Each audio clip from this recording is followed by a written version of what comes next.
review sebuah buku. Bukunya ini temanya berhubungan dengan peringatan kemerdekaan yang 2 hari lagi kita akan peringatan kemerdekaan Indonesia yang ke-75. Apa sih judul buku itu? Nah, ini judulnya ya. Kekerasan ekstrem tentara Belanda di Indonesia. Perang kemerdekaan Indonesia 1945. Oke. Kalau dari judulnya semua pasti udah ngerti ya.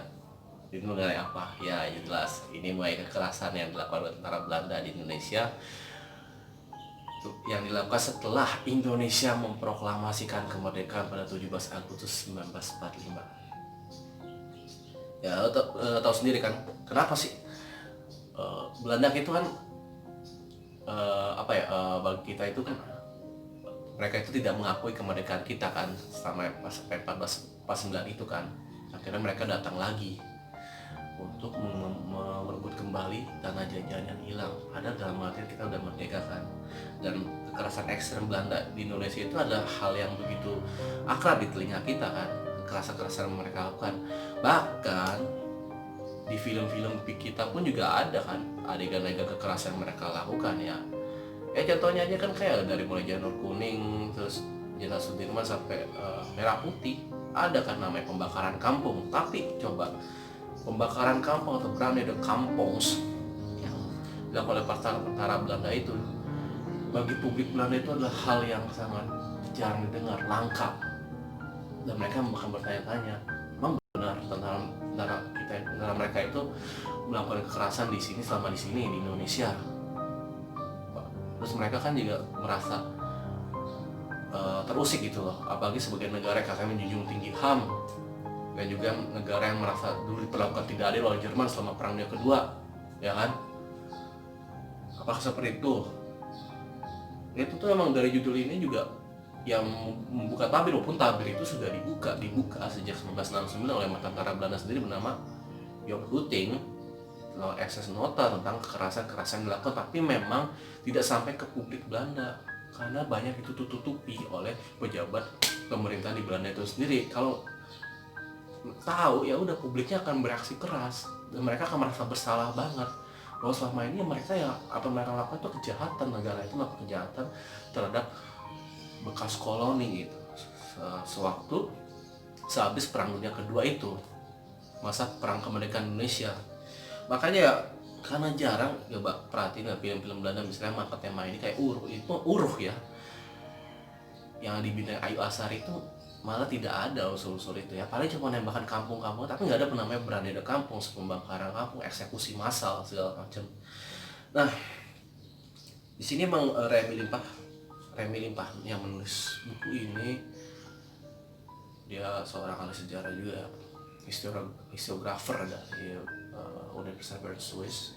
Dia membeberkan tentang kekerasan yang dilakukan oleh Belanda. Dia beranggapan bahwa kekerasan dilakukan oleh tentara Belanda di Indonesia itu bukan sekedar sporadis atau insiden, tapi memang struktur jadi sudah dilazimkan dari atasnya, dari atas yang berwenang gitu ya. Sebut aja kayak misalnya Van Mook, Jenderal Spoors, ya kan, Jaksa Agung Helder Hoop, 3 orang yang disebutkan dalam buku ini, 3 sekawan itu loh.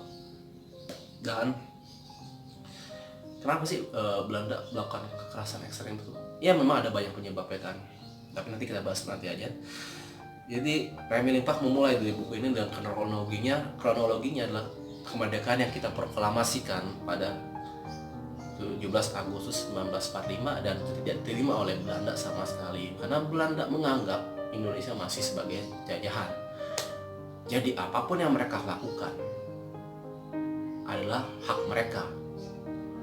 Mereka melakukan hak aksi polisionil, suatu istilah eufemisme yang kita menyebutnya sebagai agresi militer.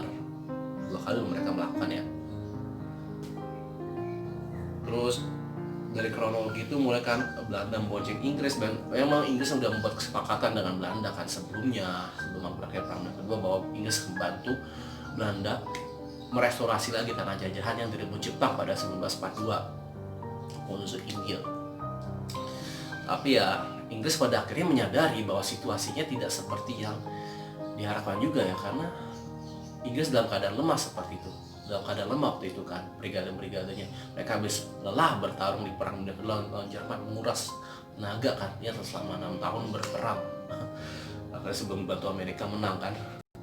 Tapi ya itu, Inggris akhirnya yang datang ke Indonesia itu ya emang udah ada pembagian tugas dari Amerika juga kan, lewat ya Southeast Asia Command itu kan. Awalnya menjaga jarak dengan situasi Indonesia, ya mereka mengetahui lah sebenarnya bahwa di Indonesia ya udah merdeka, dan para pemuda mungkin kalau kita bisa hidup di sana melihat sesuatu yang asing terus datang lagi kan sensitif, ya pasti bakal diperangi, tidak peduli waktu itu penjaga keamanan atau segala macam kan. Pasti dulu Belanda datang lagi pasti akan diperangi. Inggris akhirnya tadi menjaga jarak, pada akhirnya mengambil sikap tegas, kekerasan, melakukan pengeboman, dan yang berujungnya itu ya pertempuran Surabaya tahun 1945 itu 10 November itu. Awal dari itu emang dari provokasi Belanda juga, karena Belanda sebenarnya awal diajakin Inggris, tapi Inggris karena kayak gitu Belanda kesel juga. Sampai akhirnya setelah pertemuan Surabaya itu Inggris mengambil sikap mendukung kemerdekaan Indonesia, mendesak kembali Belanda untuk Indonesia berunding dia Linggarjati. Oke. Tapi setelah Inggris pergi, Belanda mulai akhirnya mendapat akses lebih kan, keluasan untuk Islam melakukan jajahan yang tidak diterima sama sekali oleh kita sebagai orang Indonesia pada waktu itu kan.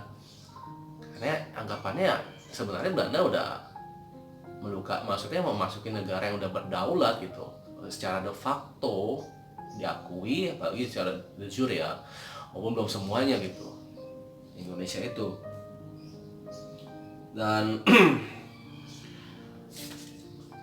di saat Belanda udah mulai dapat akses lebih, ya mulailah mereka melakukan kekerasan ekstrem, kekerasan yang boleh bilang tuh kayak penyiksaan, pemerkosaan juga, penembakan massal. Nah di sini buku ini ada 5 peristiwa sih, 5 peristiwa, tapi gue nggak akan bahas ya itu satu persatu ya, karena dari lo semua pasti udah ada akrab ya. Setelah itu ada ya peristiwa di Makassar, ya tahu siapa dalangnya, Westerling, orang yang agak apa ya, bikin keki kita lah. Ini orang ini juga pernah merencanakan pemberontakan APRA di Bandung tahun 51. Tahun 51. Sampai akhirnya kabur ya bersekongkol dengan para pejabat kita, yang maksudnya perubahan kayak Sultan Abu Hamid II yang dia kontroversi kan.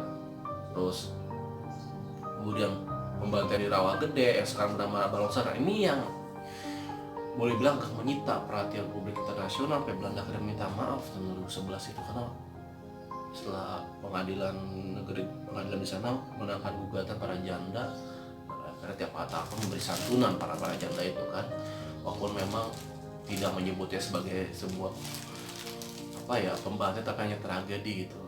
Lalu pembantaian di Cililitan yang dekat lapangan terbang Halim, kemudian ada pembantaian di Malang, sebelum gerbang Bondowoso yang dianggap tidak berkemanusiaan karena dianggap kelalaian. Dalam satu gerbong yang pengap itu diisi banyak orang yang akhirnya pada meninggal semua. Pertahanan yang katanya Belanda itu udah nggak bisa bedain untuk orang sipil atau militer Indonesia itu. Nah, di sini buku ini Remy Lipa menjelaskan secara struktur ya. Nah, apa sih? Ya, pertama itu tadi ini dilakukan oleh atasan, maksudnya dilazimkan gitu kekerasan ekstrem ini nih, walaupun sebenarnya dalam protokolnya SOP-nya tidak ada sama sekali, tapi dalam kenyataan melazimkan supaya apa? Supaya kita tuh nyerah sama mereka gitu loh. Kita nyerah antara Belanda, kita takut, padahal enggak. Ya seperti itu aja, si Jenderal Spoor melakukan strategi tombak lancip, menyerang langsung ke pusatnya Republik dengan harapan ya biar Republik nyerah, tapi enggak, kita kan akhirnya melakukan perang gerilya karena menyadari perang konvensional nggak mungkin loh Belanda persenjataan berat gitu, American style semua seragamnya, ya kan nggak mungkin kita mengimbangi. Terus juga bayangkan tentara Belanda yang jumlahnya katakanlah ada 220.000 orang diberangkatkan, kemudian 400-nya ya kalau nggak salah itu 400 tentara itu harus bertanggung jawab pada daerah yang luasnya 1.600 km. Bayangin, itu udah bikin stres ya, jumlah pasukan kecil, wilayah besar. Dan kemudian tuntutan dari atas harus jelasin semuanya, semua permasalahan, itu permasalahan keamanan segala macam. Dengan jumlah persoalan gini, ya akhirnya nggak mengakibatkan stres tentara Belanda itu sendiri.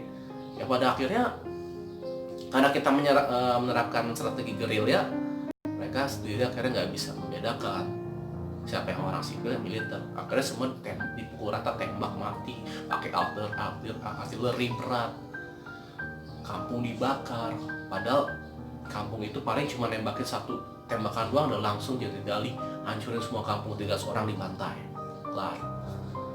Karena mereka ada stres, mereka malah para pemuda ya, kayak di perang Vietnam, para pemuda yang ditipu sama negaranya, yang nggak tahu apa-apa, suruh berperang dan berlandaskan patriotisme Belanda waktu perang dunia kedua lawan Jerman, terus pengen memberadabkan kembali orang berbalik dan ditipu negaranya, nggak tahu apa-apa, stres sampai 2 tahun ditipu, nggak ngapa-ngapain, bingung, daerah yang terpencil yang penduduknya tuh nggak bisa akrab gitu, karena memang dia karena dia nggak penjajah, tahuan kan.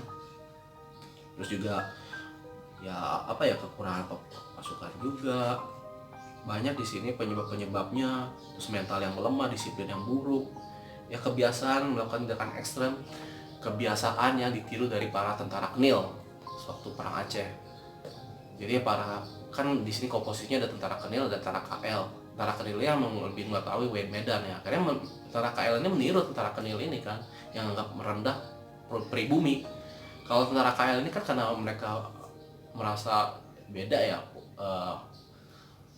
maksudnya merasa apa ya, nggak terpengaruh mental kolonial ya, jadi nggak semua setara, ya udah akhirnya mau nggak mau ngikutin kan. Kemudian ada periode masa bersiap. Nah ini juga periode kelam ya dalam sejarah kita ya, di mana waktu itu waktu kemerdekaan memang banyak orang-orang pro Belanda tidak mengakui kemerdekaan kita, bahkan mencemooh. Akhirnya orang-orang ini kemudian diincar dan dibunuh, disiksa. Ini adalah salah satu penyebab katanya tentara Belanda ini melakukan kekerasan ekstrem. Jadi ada pembalasan dari orang-orang ini itu orang Ambon yang tergabung dalam Knil, kemudian tergabung dalam batalion 5 Anjing-Nika, melakukan balas dendam dari orang-orang Republik. Kalau ketemu Republik galaknya minta ampun, kata itu kan. Terus ya itulah kenapa juga ada kekerasan ekstrem ini, misalnya nggak diketahui oleh tentara Belanda itu sendiri, Republik Belanda ya, karena ketika ada yang ingin lapor, mereka malah kena bully di penjara sama atasannya sendiri. Nah intinya sebenarnya emang buku Remy Limpah ini ingin ya membeberkan bahwa yang dilakukan oleh tentara Belanda selama di sini, selama agresi militer itu, selama perang pertahanan kemerdekaan Indonesia, bukan perang kemerdekaan Indonesia, itu adalah terstruktur, dilazimkan oleh atasan, pejabat yang berwenang, dan dibiarkan. Dan itu dianggap sebagai salah satu cara untuk memadamkan pemberontakan lebih cepat. Mereka nggak memberontakan, mereka menganggap kita teroris. Oke, baik. Dan baru kemudian akhirnya terungkap setelah akhirnya ada merasa ada kekosongan. Apa sih yang dilakukan oleh tentara Belanda sewaktu periode 45-49 ini. Jadi untuk ya penulisan historiografi yang maksudnya benar gitu, pelurusan gitu. Mungkin seperti kita ya masih juga bermasalah dalam penulisan historiografi kita kan. Ya, Belanda melakukannya karena untuk historiografi mereka, dan Belanda emang ingin juga karena buku ini ya mereka karena melakukan penelitian lanjutan tentang masa bersiap itu loh, yang kita sendiri emang agak maksudnya agak sedikit menutup mata ya tentang peristiwa masa bersiap itu sendiri ya, yang menewaskan banyak orang Indo, pro Belanda, Cina, Ambon, Minangkabau, pokoknya perang pro Belanda yang kolaborasi dengan Belanda, kolaborator tuh. Karena emang ini ditulis dalam apa ya, orang-orang Belanda sendiri ya, mungkin ada perspektif Belandanya ya setidaknya ya ada sedikit pembelaan lah kenapa mereka melakukan itu. Mungkin Remy Limpah ini sendiri tidak maksudnya memberikan penyebab yang membenarkan kekerasan ekstrem itu sendiri, tapi hanya memberikan penyebab kenapa mereka melakukan itu kan. Itu aja sih yang mau gue sampaikan dari buku ini. Ini buku yang boleh dibilang ya kita sendiri harus ya kita sendiri kan emang udah akrab ya dengan kekerasan ekstrem mereka kan. Tapi bagi orang Belanda enggak ya, maksudnya kita ngeliat dari perspektif Belanda ya, setidaknya untuk pelajar kita juga Belanda sendiri akhirnya mau membenahi sejarah mereka gitu dengan penulisan ini kan. Mereka meneliti ya, kita mungkin juga harus seperti itulah, meneliti ya masa-masa historiografi kita yang mungkin masih jomplang ya saat sejarah. Itu aja sih yang mau gue sampaikan dari buku ini. Buku yang pokoknya ya menjelang kemerdekaan lah, kita harus memahami lah, mungkin pada suatu saat kita harus melihat dari dua sisi perspektif. Waktu itu menimbulkan emosi yang agak gimana ya, pertama ya kayak pembantian itu aja yang mau gue sampaikan. Mohon maaf apabila ada kekurangan dari tentang review buku ini buku bagus banget ya. Memang gambarnya sih sedikit ya, karena banyak tulisan, cocok buat lo yang emang bikin banget mengetahui sih apa sih ya kekerasan tentara Belanda, tapi dari sudut pandang Belanda, bukan sudut pandang kita, karena mungkin dari sudut pandang kita agak emosi jiwa sekali ya. Itu sampaikan. Mohon maaf apabila ada kekurangan dalam penyampaian buku ini. Apabila lo menyukai video ini, mohon di share media sosial lo, jangan lupa like, komen, subscribe biar channel aku YouTube ini berkembang. Dan setiap minggu aku akan ya publikasikan video-video yang berkualitas lah pokoknya. Ini bukan buku apa aja, review buku apa aja. Oke, sekian dan terima kasih, sampai jumpa. Merdeka.